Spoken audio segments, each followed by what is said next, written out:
अच्छा, तो डाई के बाद हम कौन कौन सी प्रीपोजिशंस लगा सकते हैं?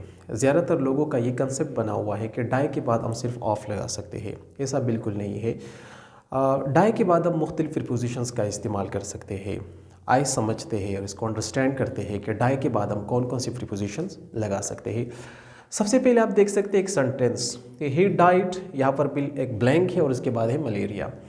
अगर कोई इंसान, कोई शख्स किसी बीमारी की वजह से मर जाए, जिस तरह कि मैंने एक बीमारी का नाम यहाँ पर लिखा हुआ है मलेरिया, नमूनिया, ट्यूबरक्लोसिस, मुख्तलिफ बीमारियाँ हो सकती है। इनकी वजह से अगर कोई शख्स, कोई बंदा, कोई इंसान मर जाए तो फिर यहाँ पर डाई के बाद हम प्रीपोजिशन ऑफ का इस्तेमाल करेंगे कि he died of malaria, he died of tuberculosis, he died of pneumonia. यहाँ पर सेकंड सेंटेंस की तरफ आते ही ही डाइड, यहाँ पर फिर ब्लैंक है और यहाँ पर लिखा हुआ है वाउंड।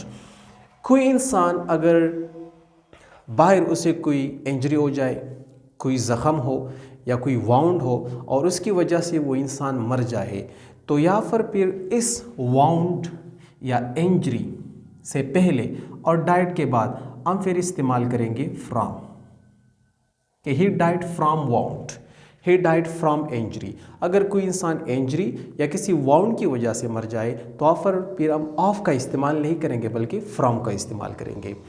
फिर आते हैं तीसरे सेंटेंस की तरफ, ही डाइड डैश सॉरो।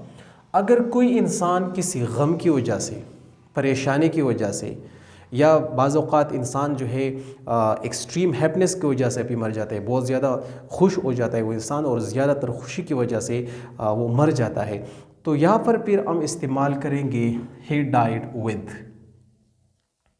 अगर कोई इंसान किसी सारों की वजह से, यानी गम की वजह से, सैडनेस की वजह से या एक्सट्रीम हैप्पीनेस की वजह से वो मर जाए तो आप इस्तेमाल करेंगे विद।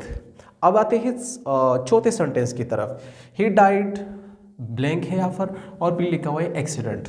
अगर कोई इंसान किसी एक्सीडेंट में या शूटिंग में या फाइटिंग में मर जाए तो एक्सीडेंट, शूटिंग, फाइटिंग, इसमें अगर कोई इंसान मर जाए तो फिर हमने प्रीपोजिशन इन का इस्तेमाल करना है कि he died in accident, he died in shooting, he died in fighting.